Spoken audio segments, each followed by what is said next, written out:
Is Brexit going wrong? Theresa May, the British Prime Minister, thought she had secured agreement with her cabinet ministers for a free trade area for goods with the European Union. It seemed she had healed the splits between ministers and convinced them to support a business-friendly plan. But shortly afterwards, David Davis, the Brexit secretary responsible for negotiating Britain's exit from the European Union, resigned, closely followed by Foreign Secretary Boris Johnson. Meanwhile, Brussels has been adding pressure to Theresa May. Senior EU officials have stated the UK cannot change the European Union's founding principles. They dismissed a draft document outlining Britain's future relationship with the European Union. They reject the proposal that the UK could stay indefinitely in a single market for goods after Brexit, with Britain setting its own import tariffs and making new free trade deals. The public has watched on as ministers argue amongst themselves about what should the arrangements be, and if we should plan for a no-deal exit.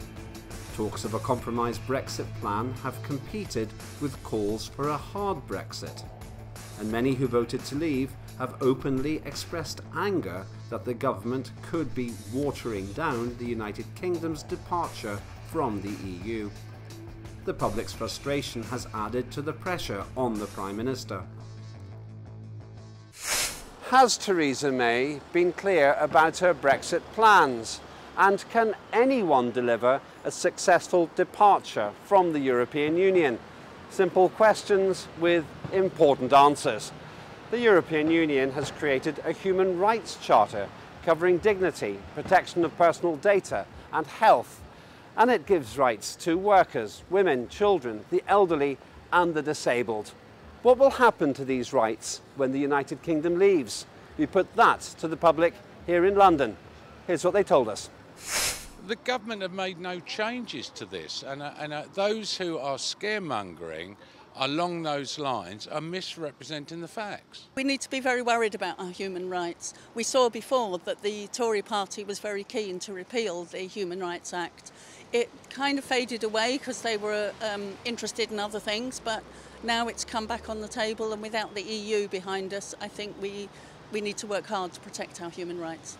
Going to be any change. I mean, we're used to human rights, and it'll continue on, just like it has before, just being managed under different leadership. There's so much self-interest. You saw how Boris Johnson's behaved. There's too much self-interest. I don't really. Some of them are good. Some of them are good, and I think most MPs are generally decent people. But I'm not sure I trust the government itself. No. Yes, I'm aware it was there, and I think it's something we should be keeping and protecting as part of the UK and its withdrawal of the EU. Of course, I don't support the withdrawal of the EU. I'm a Scottish SNP politician, and we believe that the best place for us is to be within the EU. Yeah, I think it's important to have those rights set out in law. Very important for the UK, very important for the future of the country. I think it's absolutely marvellous, and of course we were very much part of that because we're very much part of the EU. I think 97% of all EU decisions we've either approved or we've abstained from because it wasn't particularly relevant to us. So I think people forget that we're very, very much part of the EU. It's not them and us, it's us. Well, I think, if you stand together with countries, you're more likely to be able to more strongly enforce that. So I think it's a great thing, and I think it's a shame that we'll be stepping out of it. The EU Charter of Fundamental Rights, which was taken into the treaties of the European Union in 2009, was a very important step forward because previously the European Union had really been seen as an economic arrangement dealing with rules and regulations and trade deals. But the Charter of Fundamental Rights basically said, no, human beings should be the centre of our attention. And in very clear language, it set out both individual rights, such as the right to life, the right to marry, the right to freedom of travel, for example, but also collective rights. So things such as workers' rights to organise in a trade union, to have strikes, and for people politically to organise and to belong to political organisations So it was a very major step forward, and interestingly took into it a lot of human rights law which had been created here in Britain first of all. As a result of the European Union Withdrawal Act 2018, once the UK leaves the European Union in March 2019, then the British Parliament, the House of Commons and the House of Lords, will be able to decide which European Union laws are to be kept, amended or repealed. And there literally are thousands of EU laws which are going to go before the UK Houses of Parliament. Many of those laws concern workers' rights, for example, and no one at this stage really knows which laws are going to be repealed, amended or kept. It really is at this stage a complete mystery.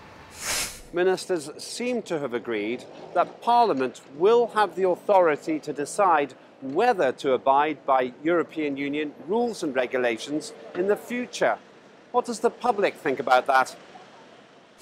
I think we must respect the referendum, and we must also take into account the views of MPs, because we don't wish to change the status quo, we just wish to be independent. I find it very difficult to take anything that ministers think might happen.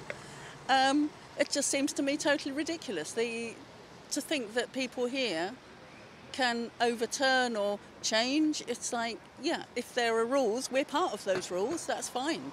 We're part of those rules, we help make those rules. We're hopefully not a dictatorship here, and we elect our MPs to represent us and hopefully our best interests and the best interests of the UK. I think more government, the more things don't get done. So if there's a place to put less government in, fine, as long as, you know, all sides agree. And that's the hard part, is getting both sides to agree. So I think that's fine. I think that's probably quite a good idea, because when people voted Brexit, did they vote to say no to everything, or did they say vote? Someone's got to decide which ones we want, which ones we don't want. So Parliament's probably the best place, yes. I think they're certainly in danger. Human rights should be something we all want to protect, and that goes above and beyond this Parliament, where if there's a certain majority, sometimes they can be infringed upon. So absolutely correct there. It's possible, but we had human rights set out by law before the EU, so maybe not. I don't know. I think that leaving the EU as a whole is not nice. I think there's a danger of human rights being lost, and the biggest problem is they haven't guaranteed that they won't be lost. If you don't guarantee they won't be lost, then obviously there's a very good chance they will. Well, I hope not. I hope people stand true to what they say they stand for, but it does make me worry that, yeah, that it's going to be easier and for things to change if we're outside of Europe. There's a fundamental flaw in the way the government is approaching the EU negotiations, the Brexit negotiations at the moment, because basically they're saying we can pick and choose what we keep and what we don't. And unfortunately, many in the right wing of the Conservative Party are so hostile to anything European, they will try to get rid of many things which come out of Brussels. And that could indeed include the Charter of Fundamental Rights. There's been an insistence in the British House of Commons from the Conservative side that we want British rights, not European rights. And so, yes, there is a danger that perhaps some things will be swept away. Though whether the EU will accept that is another matter. As it stands at the moment, no one really knows which laws are going to be kept, amended or repealed. And of course, for many in Britain, the human rights laws are of immense importance, are paramount to them. But we don't know what are going to be kept, what is going to be repealed, what is going to be amended. There are many different dimensions to Brexit, and after March 2019, once Britain has left the European Union, that is when the dimension of European Union laws will really come into play. And of course, ministers are correct when they say that the UK Parliament will decide which laws are kept, amended, repealed, including human rights ones, because the UK Parliament, once Britain is out of the EU, will be supreme. Does the public feel that Theresa May has been clear about her Brexit strategy and its likely impact on the British public? I think she's been very weak, and I think she's conceding far too much to the EU, and we should have taken a much harder line. If we talk about this Brexit cake, I think we're talking more about a Brexit fudge and an awful lot of pork pies, quite honestly. Yeah, she has no idea, it would seem, actually, what she's trying to keep everybody happy. And it's a disaster, obviously. One example is the photograph that's been doing the rounds of the social media of her actually campaigning for stronger in before the referendum. I think that just sort of shows you what her strategy actually, or her lack of strategy. I don't know her plan, honestly. I just know that you guys want out. So whatever you guys decide to get out, you're going to get out. So you guys usually do what you say. Perhaps she has. Perhaps she's playing it quite clever.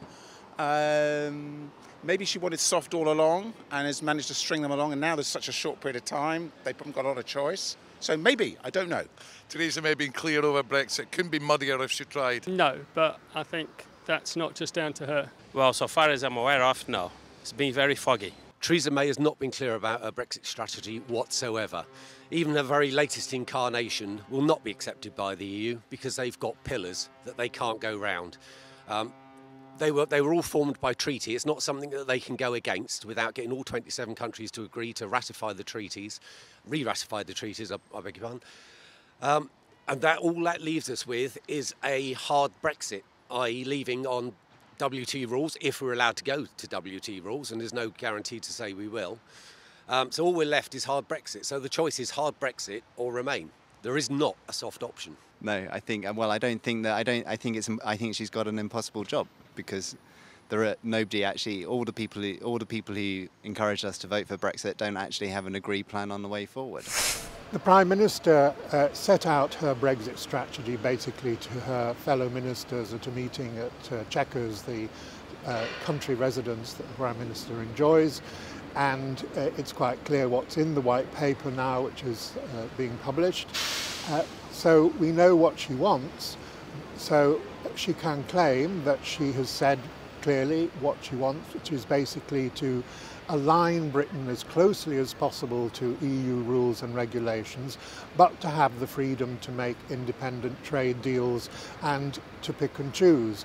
But the difficulty is that the EU has already made clear that it's really not possible to have what we call a bespoke deal, a deal just for Britain that will give them special privileges. So it could be a very bumpy few months ahead as the negotiations progress. 2 years into Theresa May's premiership, it is abundantly clear that she does not have a strategy, let alone a clear strategy for Britain leaving the European Union. Indeed, her cabinet do not have a strategy, and the cabinet are not united. But let's be fair to Theresa May and the Conservative government. The Labour Party, the Labour opposition, the shadow cabinet does not have a clear strategy either. Recently, we had Keir Starmer say that a Labour government could support a second referendum on Britain's membership of the EU. Well, now that contradicts what Jeremy Corbyn has been saying for a long time now. Jeremy Corbyn has said there won't be a second referendum, but he wants to ensure that the Brexit deal is suitable for British industry, British business and foreign investment in Britain. So no one really has a clear strategy.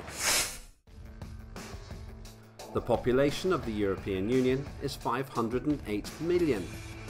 2 years ago, 43% of the UK's exports were sent to other nations in the EU. That amounts to around £240 billion. 54% of the UK's imports came from the EU, representing £320 billion.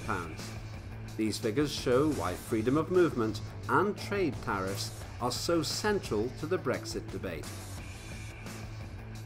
We have seen a series of resignations by Conservative ministers since the European Union referendum. In the public's opinion, why is this? she hasn't stood her ground, in my view. And I think Boris Johnson and the other ministers feel like her position is untenable. He's, cowardice, basically. If you just run away, it all gets too difficult and you run away. That's not a statesman-like way to behave. I think it's outrageous.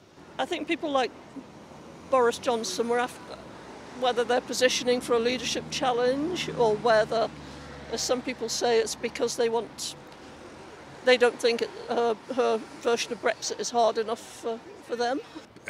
They're trying to get a consensus, and it's hard to do. And just within the same government, it's hard to get a consensus. So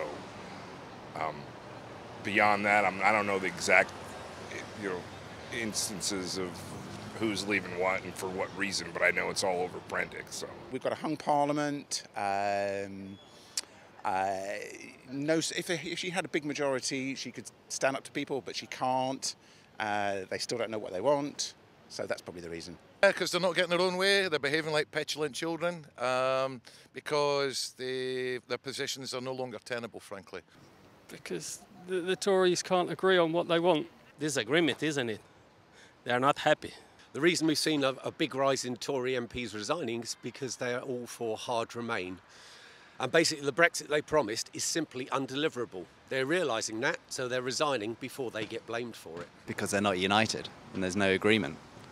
I think it's a very dangerous time because, because we're on this path of leaving the European Union, but nobody knows how we're going to do it. One Conservative minister resigned because he said he couldn't look his children in the face if Brexit went ahead, but he was the exception. All of the other senior figures who stood down from their posts basically are on the side of what we call hard Brexit. In other words, they want a clean break from the EU. They want to have British laws made in the British Parliament. They want to have complete control of our frontiers and in particular to be able to make individual trade deals with other countries around the world. The Tory MPs who have resigned are on the right of the Conservative Party. These are the ones who support Brexit mainly for nationalistic reasons. Recently we had David Davis and in particular Boris Johnson resign. Now, Boris Johnson's resignation was a tactical one. He's hoping that by resigning from the cabinet, this will galvanise the right of the Conservative Party into launching a vote of no confidence against Theresa May, which could lead to a leadership contest, which could pave the way for Boris Johnson becoming leader of the Conservative Party and therefore Prime Minister of the United Kingdom. That is why Boris Johnson resigned. It was a tactical resignation. He believes that he has a right to become Prime Minister and he will do anything he can to do that. Let us not forget, the Conservative Party have a long history of putting the dagger in their own leaders' backs. They did it to Margaret Thatcher, who won them 3 landslide election victories in a row. If they can do that to Mrs. Thatcher, they can easily do that to Mrs. May. Does the public think that the UK is capable of delivering a successful Brexit? And what do they hope or expect to see after Brexit? I'd like to see us restore control of our borders, which is the most important fact for me, and for us to have controlled immigration, not no immigration, controlled immigration along the lines that we had before we voted to join the common market, and I'm old enough to have voted to have joined, and I didn't vote to join what we've ended up with now. We voted to join a common trading area, not to be ruled by Brussels. No, I don't think Brexit is deliverable. Only in its very feeblest form, and then that would be not desirable. So the whole, I think it's totally ridiculous that I have to be standing here today as I am. It should never have happened, and hopefully it won't happen. And no, it's not deliverable. I hope it's only a nightmare scenario, but if hard Brexit happens, I'm on insulin. I rely on medication for type 2 diabetes, and I also have to eat healthy food, not out of tins. And I can't, You know, I can't take a disruption in my medication, and there are thousands of people in my position in this country. So hopefully it just can't. That just can't happen. I think people deciding what they want to do for their own country is always better than a group deciding what's best for one country. So I think it's better. I hope we have another vote. Pure and simple. I think people didn't realise clearly what they were voting for. A lot of people did, but I think clearly Brexit meant different things to different people. And therefore, we can't go off a cliff without a deal. We have to have a deal. And you've got two sides of the Tory party. They have different ideas what a deal might be. So I've got a feeling it all might collapse. I think Theresa May might say, this is the best I can do. We don't want to carry the can as the Tory party. Maybe we'll let the public decide. Who knows? I don't think they know. Well, as it currently stands, absolutely not. Until it focuses on remain the custom union and in the single market, we're not going to get the best we can out of leaving the EU. And bearing in mind, this is the least worst option.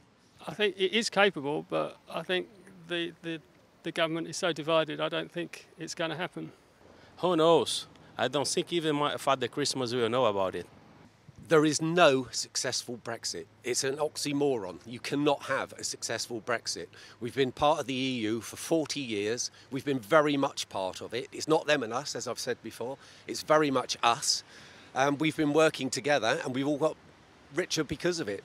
Our economy has grown by 67% since we've been in the EU. That's faster than anything in the G7 or anywhere else. I hope so, but I'm not sure they are, no. And I'm really nervous about the impact on jobs and the economy. The government will claim it's achieved a successful Brexit if it gets anything like the sort of broad principles that are set out in the white paper it's being produced, and also what the Prime Minister has said. But that is far from clear whether that will actually happen. I have to say I rather agree with the former Mayor of New York, Mike Bloomberg, that Brexit is the largest, worst act of self-harm nationally that's been done in modern times. And if Brexit does go ahead, I fear there will really only be two options, bad or worse. I never believed the arguments from the Remain camp that if Britain was to leave the European Union, that the British economy would collapse, it would become almost like a pauper economy. I believed that at the time to be nonsense. I believe that today to be nonsense. I believe that once the UK leaves the European Union, there will be some losses, there will be some gains. I suspect there will be more losses, but the British economy is not going to collapse. The British economy will remain one of the strongest in the world. It will remain in the top 10 strongest economies and most prosperous economies in the world. Really, the question should be, will the UK economy gain or lose overall? That's the $64,000 question. No one really knows, despite the proclamations from the Remain camp and the Brexit camp, no one really knows. If I have to guess, and I'm being very, very brave and bold now by guessing, I will say that there will be more losses, but the British economy will still be one of the most powerful in the world. Senior spokesmen in the EU have said it would be impossible for the EU to split the four freedoms underpinning the bloc's internal market, which are written into the 1957 treaty which founded the European project. These are free movement of goods, services, capital and people. This seems to conflict with the proposals which the Prime Minister of the United Kingdom has been putting forward. Theresa May claims that she can restore the supremacy of British courts and end the sending of vast sums of money to Brussels. She also claims she can end freedom of movement. However, with increasing criticism from her backbenchers and resignations from her front bench, it seems that the person whose freedom of movement has been most limited by Brexit is the Prime Minister herself.